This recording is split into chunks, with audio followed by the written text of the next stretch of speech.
നമ്മൾ താമസിച്ചത് നെല്ലിയാമ്പതിയിൽ വെറ്റ്ലാൻഡ് റിസോർട്ടിലാണ്. അപ്പോൾ ഈ റിസോർട്ടിൽ നിന്ന് നോക്കിയപ്പോൾ കണ്ട കാഴ്ചയാണ് കേട്ടോ. ഒരുപാട് പന്നിക്കുട്ടന്മാരിങ്ങനെ കൂട്ടത്തോടു കൂടി പോകുന്നത്. തേയിലത്തോട്ടത്തിനിടയിലൂടെയൊക്കെ ഇതുപോലെ പന്നിക്കുട്ടന്മാർ ഇഷ്ടം പോലെ നടക്കുന്നുണ്ട്, ഒറ്റയായിട്ടും കൂട്ടമായിട്ടൊക്കെ.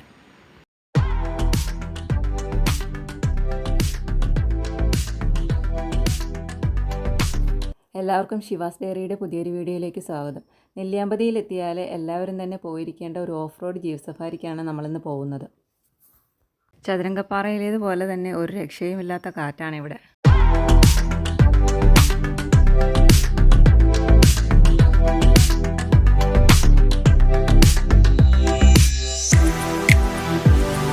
ഈ വഴി നേരെ ചെന്ന് കയറുന്നത് ഫോറസ്റ്റിനകത്തേക്കാണ്. അതുകൊണ്ട് തന്നെ നമുക്ക് നമ്മുടെ സ്വന്തം വണ്ടിയുമായി പോകാൻ കഴിയില്ല. ഇവിടെ ലോക്കലായിട്ട് ഓടുന്ന ജീപ്പുകൾ മാത്രമാണ് ഇങ്ങോട്ട് പോകുന്നത്. കയറുമ്പോൾ തന്നെ ഒരു ചെക്ക് പോസ്റ്റ് വരുന്നുണ്ട്. അവിടെ ഒരാൾക്ക് 50 രൂപയും വണ്ടിക്ക് 100 രൂപയും കൊടുക്കണം. 2 സഫാരിയാണ് നമുക്കിവിടെ പോകാൻ കഴിയുന്നത്. ഒന്നാമത്തേത് 2 വ്യൂ പോയിൻ്റ് കാണാൻ കഴിയുന്നത്, രണ്ടാമത്തേത് 3 വ്യൂ പോയിൻ്റ് കാണാൻ കഴിയുന്നതും. ഒരേ റൂട്ടിൽ തന്നെയാണ് 2 സഫാരിയും പോകുന്നത്.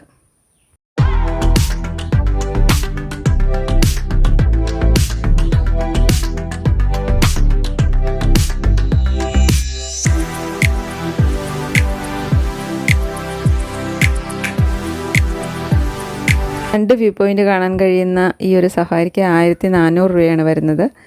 മൂന്നാമത്തെ വ്യൂ പോയിൻറ്റും കൂടെ കാണാൻ പോകുന്നതാണെങ്കിൽ 2500 രൂപയാവും.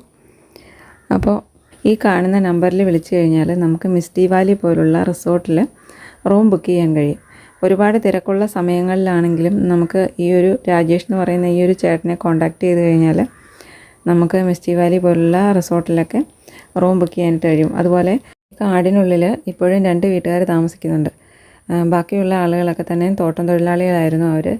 അവരുടെ യാത്രാ സൗകര്യമൊക്കെ കണക്കിലെടുത്ത്, കുട്ടികളുടെ വിദ്യാഭ്യാസമൊക്കെ കണക്കിലെടുത്ത് അവർ നെല്ലിയാമ്പതി ടൗണിലേക്ക് മാറി താമസിച്ചു.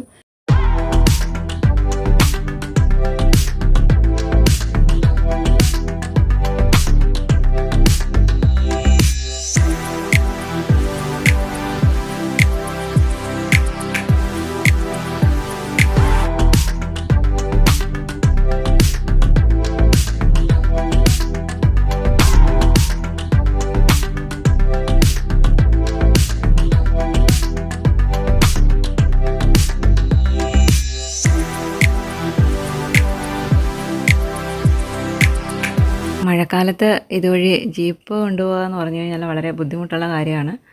അപ്പോൾ ഇടയ്ക്ക് ഈ ഒരു ജീപ്പുകാരൊക്കെ തന്നെ ഇവിടെ കല്ലും കട്ടയൊക്കെ ഇട്ട് റെഡിയാക്കും. നമ്മളുടെ ആദ്യത്തെ വ്യൂ പോയിൻ്റായ മിന്നാമ്പാറയിലേക്ക് എത്തിയിരിക്കുകയാണ് നമ്മൾ. ഒരു രക്ഷയില്ലാത്ത കാറ്റാണ്, നല്ല തണുപ്പാണ്. അത്യാവശ്യം വെയിൽ വരുമ്പോഴാണ് കുറച്ചൊരു ആശ്വാസം തോന്നുന്നത് നമുക്ക്.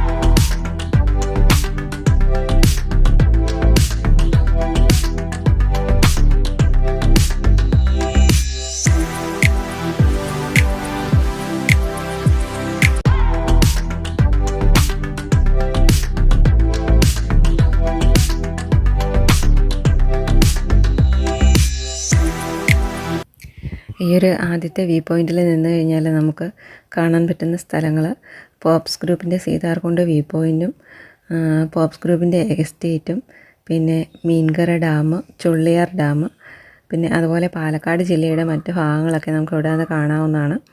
കൊല്ലങ്കോട് നിന്ന് നമ്മൾ നോക്കിയാൽ കാണുന്ന മലനിരകളും സീതാർകുണ്ട് വ്യൂ പോയിൻ്റൊക്കെയാണ്.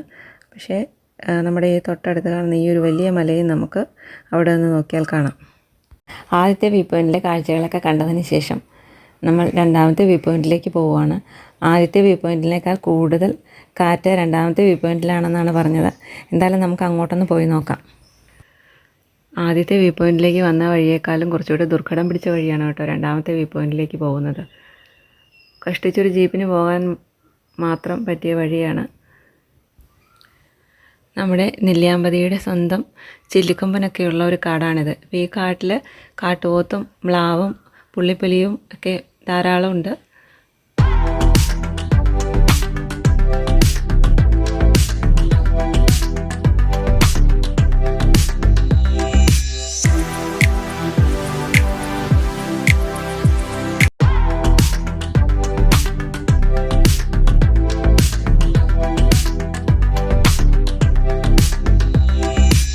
അപ്പോൾ ഈ ഒരു വണ്ടി ഓടിക്കുന്ന ചേട്ടൻ്റെ പേര് രാജേഷ് എന്നാണ്.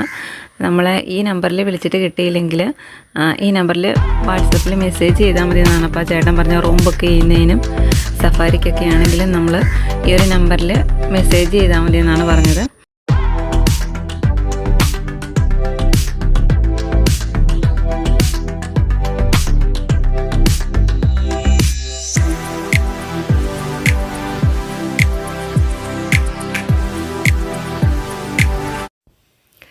നമ്മൾ ഈ സൈഡിൽ കാണുന്ന പൊളിഞ്ഞ കെട്ടിടത്തിൻ്റെ ഒരു ഭാഗത്ത് ഇപ്പോഴും 2 വീട്ടുകാർ താമസിക്കുന്നുണ്ട്.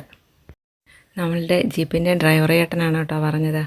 അവരുമൊക്കെ കുട്ടിക്കാലത്ത് ഇവിടെയാണ് താമസിച്ചിരുന്നതെന്നും പിന്നീട് നെല്ലിയാമ്പതിയിലേക്ക് മാറിയതാണെന്നും. രണ്ടാമത്തെ വ്യൂ പോയിന്റിലേക്ക് അടുക്കുന്ന സമയത്ത് പോകുന്ന വഴിയിൽ മുഴുവനും ചെളിയാണ്.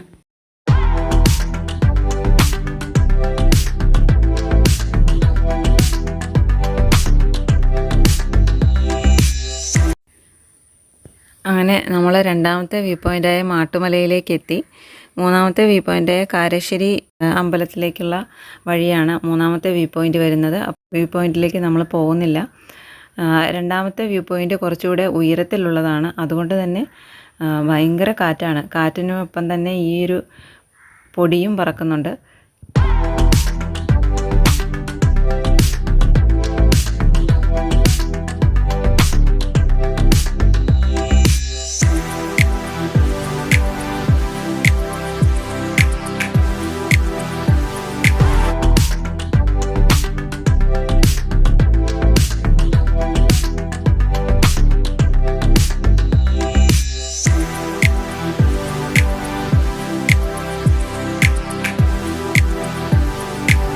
ആ കാണുന്നൊരു വഴിയുണ്ടല്ലോ, അതിലൂടെയാണ് ഭ്രമരം സിനിമയ്ക്കകത്ത് മോഹൻലാൽ നല്ല സ്പീഡിൽ ജീപ്പ് ഓടിച്ച് പോകുന്ന സീൻ ഷൂട്ട് ചെയ്തത്.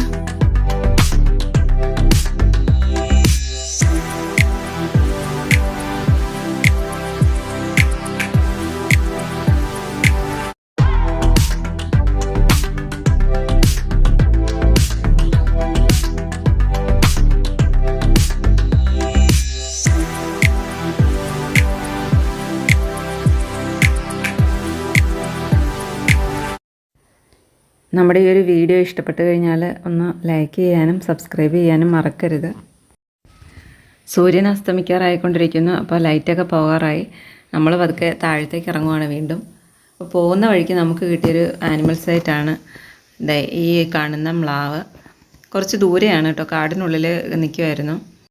പിന്നെ നമുക്കൊരു മ്ലാവിനെ കൂടെ കാണാൻ കഴിഞ്ഞു. അത് തൊട്ടടുത്തായിരുന്നു വന്നിരുന്നത്. അപ്പോൾ നമ്മുടെ വീഡിയോ ഇത്രയേ ഉള്ളൂ. വീണ്ടും മറ്റൊരു വീഡിയോയുമായി കാണാം.